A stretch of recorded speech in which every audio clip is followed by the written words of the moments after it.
Hey. If you're seeing smoke blowing up on me, it's incense. It's incense. How's everyone doing? I just got back from the most magical sunrise hike. I've really missed solo hiking, and I'm actually quite an early riser, and the late night working is, it's tough. So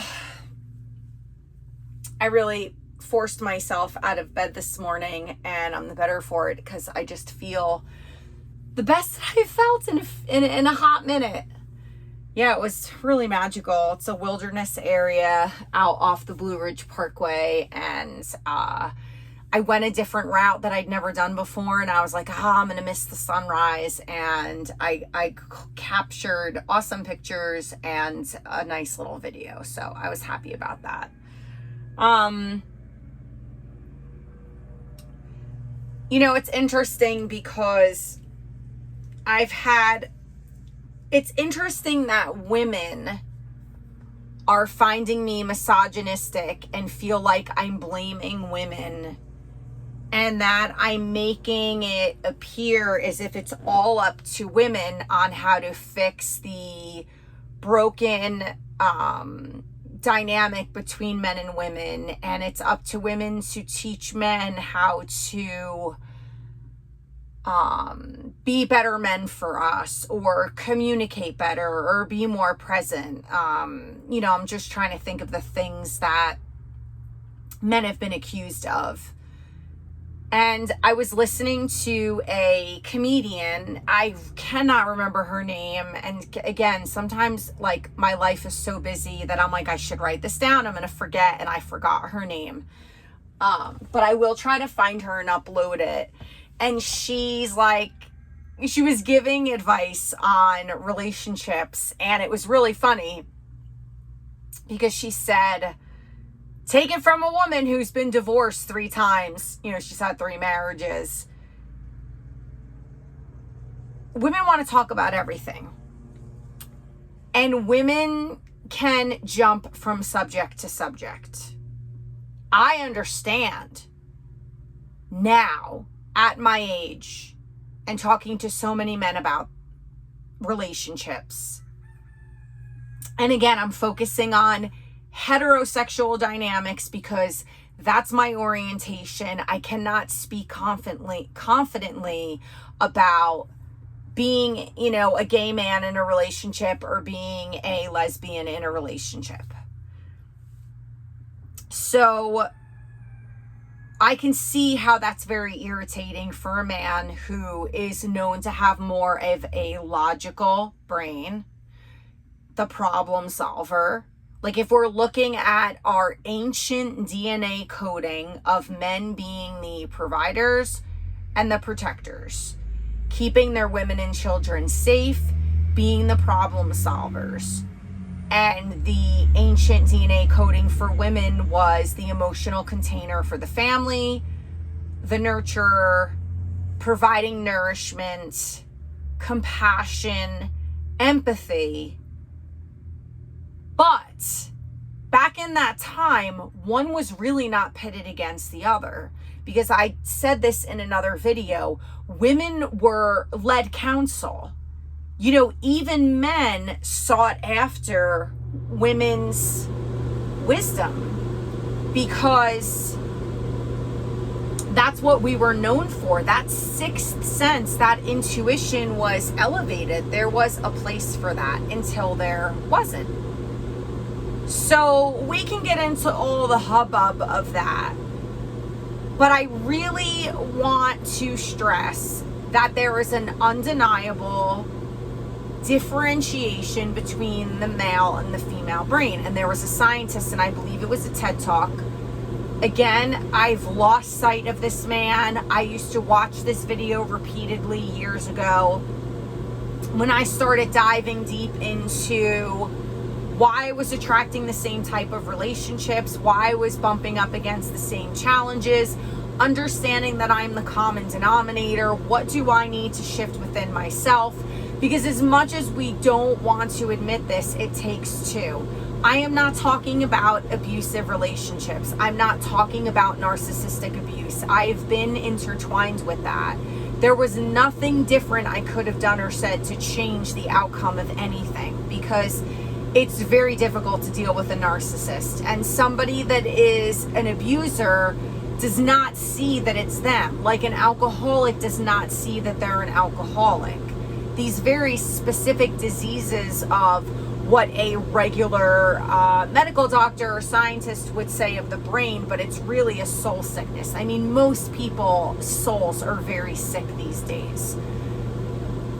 And so this gentleman, he was a doctor or scientist, and he got on stage and he did this talk, and he had all of these boxes. I think they were like glass boxes, but they were, boxes, squares.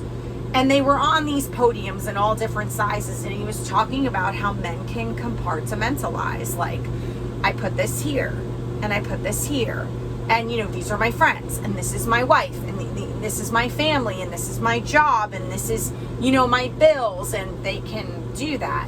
And then he had this big ball of wired, it was just wire, all enmeshed, and he was like, and this is a woman's brain. And it comes down to a lot of things: biology, physiology, the literal structures of our brain, and also hormones. Because again, men have one driving hormone, testosterone. Women have three. We have to find this eloquent balance between three hormones at any given moment, and men don't really have to do that. It could be the best explanation for why men tend to be the simpler creature. Now, when I say the simpler creature, a man can be watching a football game or watching some sporting event with a drink in hand, alcoholic or not, and a bowl of whatever or a sandwich on a plate, and be content and not utter a word for 4 hours. Most women are not wired that way. We are much more into connection and much more social creatures. And again, if you go back to ancient times where it takes a village was very prevalent, that was the lifestyle, that was the culture. Women were raising each other's kids. The women stayed together. They did the laundry, they created the connections, they raised the children as one village. And then we very much moved away from that. Now, here's what's even more interesting. When you look at the research on the rate of death by suicide for men, a lot of that also parallels the enormous numbers of disconnection. And the reason why they're doing so much research on why men that are no longer in relationships are flailing and failing is because the woman in their life was the one who brought the connections into the relationship, meaning they made a lot of their friends from their wife, from their girlfriend. Now, I could attest to this, because the whole first year that I moved from North Jersey to South Jersey, my ex-husband was nowhere to be found. He never came home. He was sleeping at his friend's house all the time. And it was, he was just working and playing and doing whatever he was doing. And I built this whole life. So after that first year, when he decided that he was going to be a part of everything, he had built in friends. All of his best friends became the husbands of all of the girlfriends that I had made during that year. That's very, very common. So when a man loses that, now I'm not talking out of turn here, because there are many, many, many men who are super famous admitting that they feel very alone and very isolated. As much fame as they have, as much popularity, they cannot make genuine friends. And then you hear a lot of men talk about this in the workplace, but they're quieter about it. It's not something that they're probably going to open up to a woman. But men may not even realize how much they rely on the woman in their life to bring forth those connections. It's very common. And so I am more interested in understanding a man's brain. So when I'm around a man and he's getting annoyed with me, or I feel like I'm pushing him away, or, you know, it's like, why is this dynamic a struggle? It's like, well, I'm not really giving him what he needs in this moment, which might be space, it might be quiet, it might just be he needs me to not talk about 5 things at one time, which is really difficult for a man's brain. And so what happens with men is they get quiet. They'll walk away. They don't say much. They kind of just get distance. They pull their energy back. And then the woman's tendency is to be like, talk to me, talk to me, talk to me, talk to me. You know, I'm very guilty of that. Even in the workplace with my male managers, it's like, oh my God, why is communication so hard for you? And then I have to remember that they have a million people coming at them wanting their problem solved. And although men are very adept at that, they're adept at solving one problem at a time. So a lot of times when you're being told by like your male superior in a work situation, I'll get back to you, give me a minute, give me until tomorrow, you're not being blown off. He really needs that time because he's got X, Y, and Z, and he's prioritizing. And he really, his brain is really only adept at doing one thing at a time, where a woman could do a million things at one time. And again, that's that wired, that mesh ball of wire all intertwined, continually making a numerous amount of connections at one time. So hopefully I'm being clear about this. So the comedian was saying that what I just said, you know, when you're talking to a man, it's one thing at a time. And she referred to women as drunk drivers on the information highway. I laughed so hard because it's true. It's true. This is why men see a woman's circle and they hear all the conversation and they're like, see ya, bye. You know, it's why Bill Burr is such a hilarious male comedian when he talks about this stuff, because he's like, you know, he talks about how men are so simple, and he overtly admits his anger issues and why he's had failed relationships in the past. So that's like a really good self-aware man. He's aware. He's started going to therapy. He knows there's stuff that he needs to fix. But I'm being accused of things that I think are like really unfair. I mean, I'm not like mad or upset. I'm not like getting off the internet and listening to comments and curling in a ball and crying. I get it. I get why women feel this way. I used to feel the same way. Why is it all up to me? Why is it all up to me to figure out why this guy's being pushed away? The whole premise of making these videos, what I'm all about, my whole jam is men need to understand women better and women need to understand men better. With that said, here you go, ladies. And I'm sorry if I hadn't said this before, women are better at that. We are the more willing party to be like, I'm going to research this. I'm going to try to understand him. Men are not so great at that.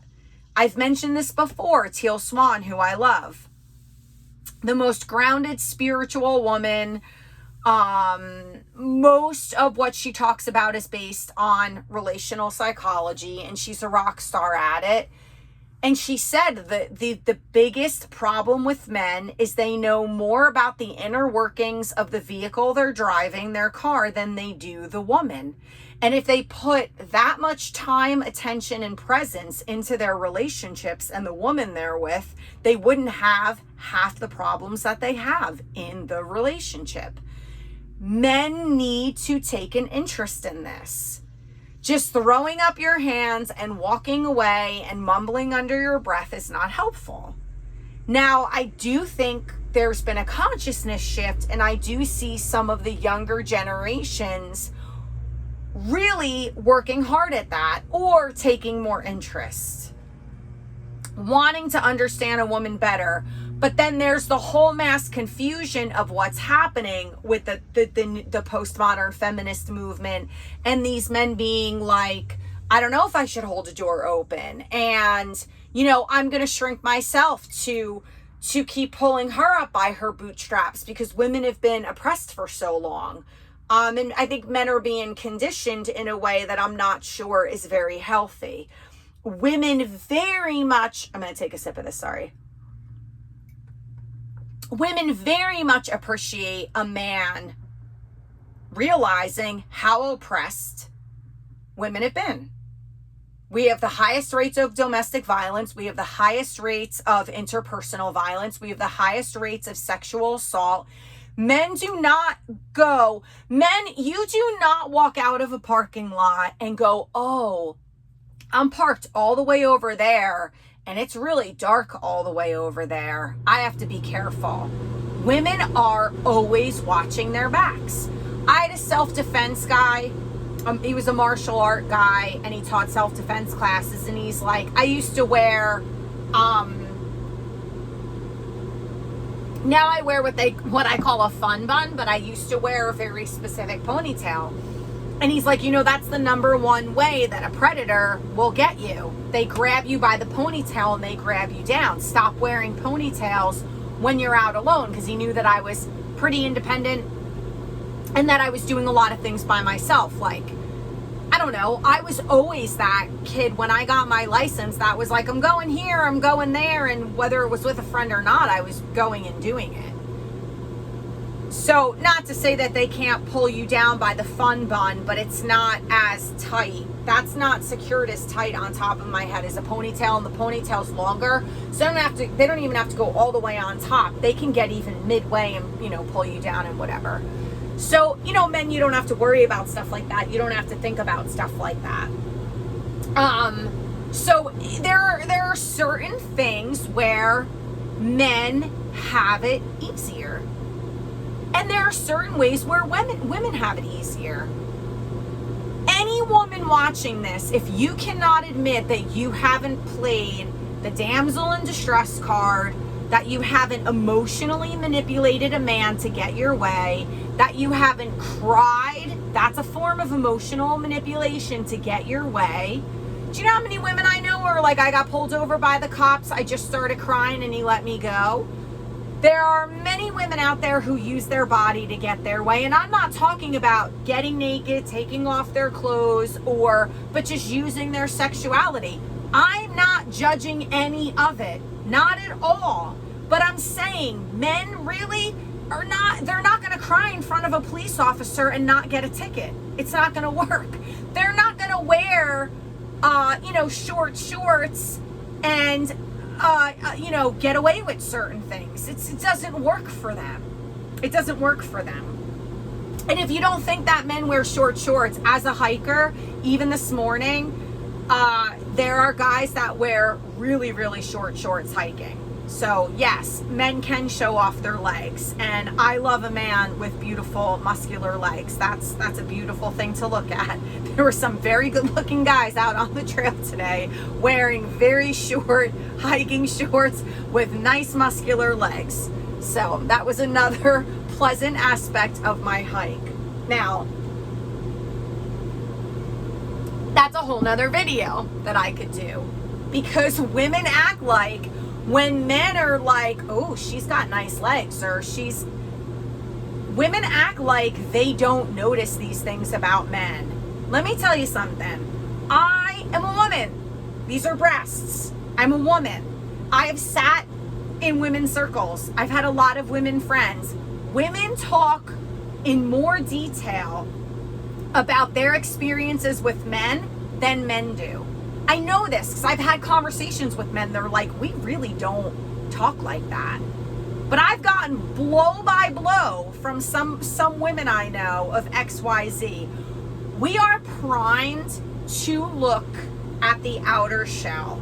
And men's brains, they're very, very, very visual. I'm visual. I'm a very visual person. Even like mechanically speaking, like to put up my tent, I can't read the directions and look at the pictures. That's not visual enough for me. I had to go on YouTube and watch someone do it. I very much learn by doing. I need to like see it in real time. But that there's also a visual component to that, and auditory as well. But men are very visual. Of course they're taking in the outer package. I don't know why that bothers women so much. If you don't like how you look and you don't like how you feel, do something and change it. I don't think anyone needs to be an Adonis to find a partner that they're attracted to. Again, I've dated men that my mom is, but I grew up in a family that was really into looks. Both my sisters modeled professionally, both of them. I had a lot of pressure on me. Thank God I didn't care. Literally did not care. Never fell in competition, never felt like I had to be with them. As a matter of fact, by the time I hit high school, I would stand behind them, watch them do their hair and makeup, and think in my head, I never said it out loud because I respected them. That was their thing. But I would think, God, this is so time consuming. Thank God I don't care to plaster my face with all of this crap, and I wasn't in the mirror every 10 seconds with what do I look like. I grew up with a mom where she popped up, the first thing she did, the women called it putting their face on. That's what my aunt would say. I can't go anywhere until I put my face on. I'm like, my face is right here. Like, what are you talking about?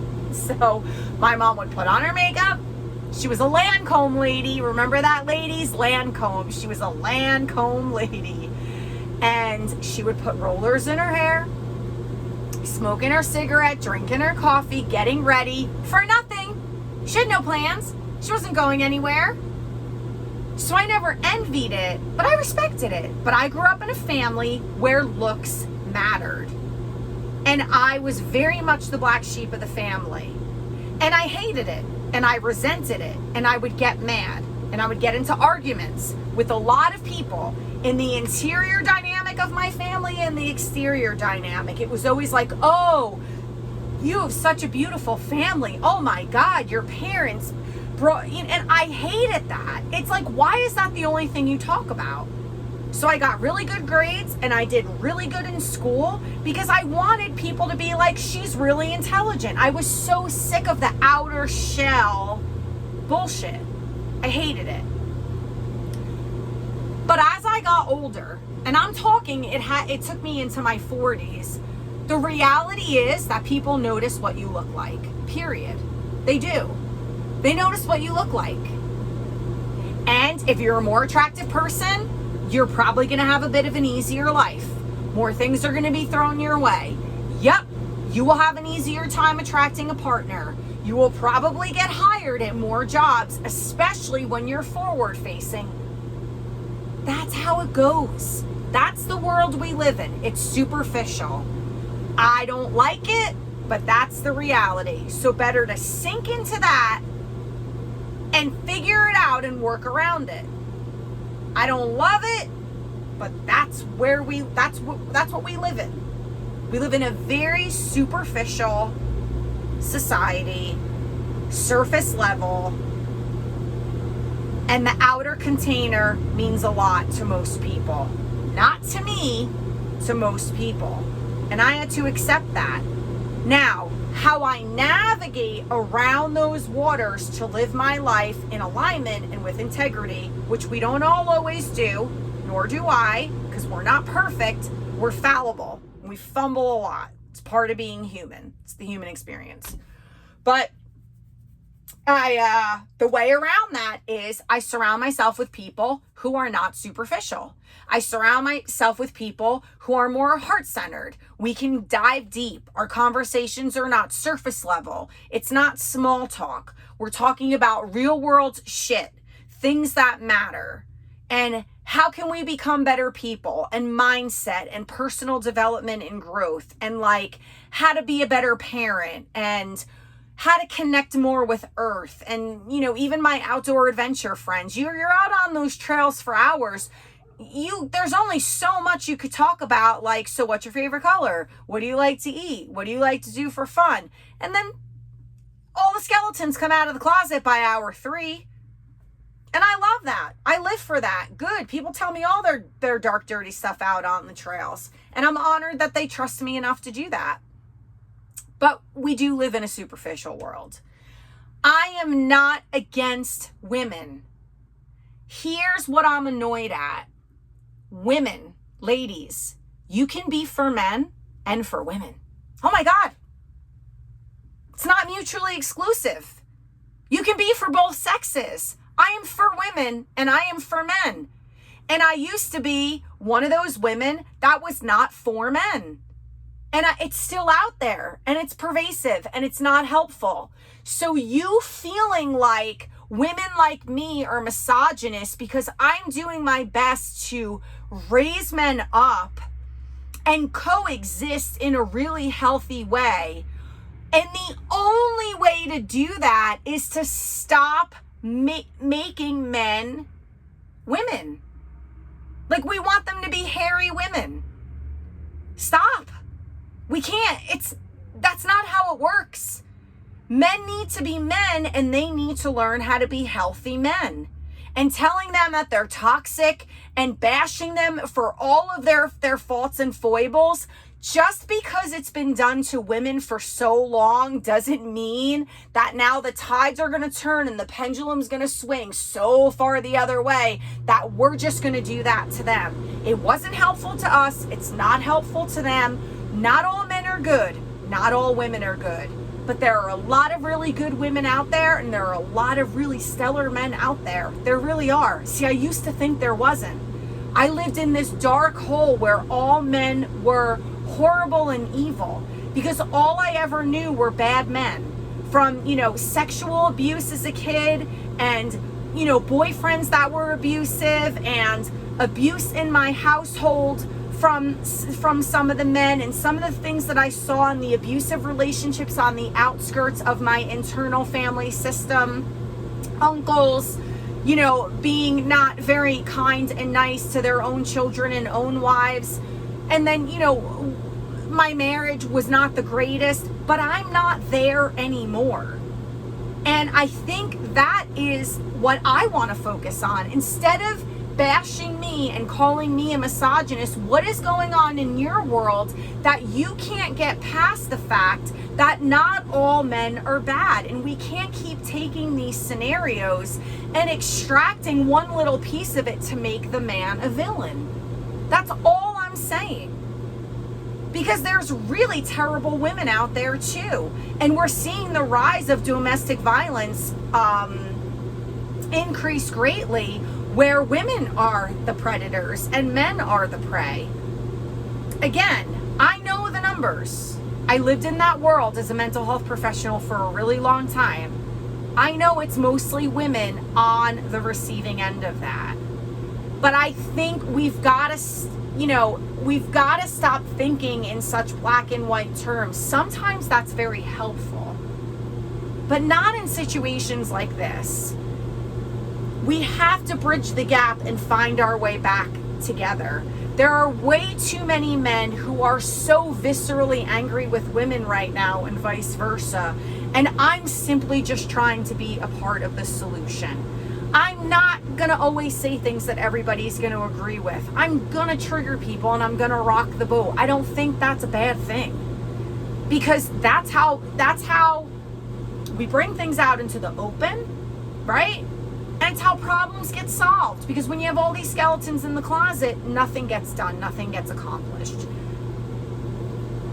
So, ladies, can we agree to disagree on some of the things that I'm saying? And can you help me be a part of the solution? And instead of coming at me with venom, let's have really, really healthy conversations. Instead of telling me that I'm naive and I'm ignorant and I need a reality check and I don't live in the real world, talk to me, not at me, so that we can together unify and get back to a really healthy place relationally, where we see a more thriving dating world and where we have really mentors and people to look up to that are like, wow, they're in a really healthy dynamic, which I think is becoming a lost art. And that personally terrifies me. and it terrifies me for generations to come. So I hope that lends a little bit of clarity of what I am trying to bring to the table and I'm trying to do here. Yeah. And as always, I appreciate you all, and I appreciate your comments, whether I like them or not, because I'm not always going to like them, and I'm a big girl, and I'm okay with that. I love y'all to pieces. Have a beautiful day.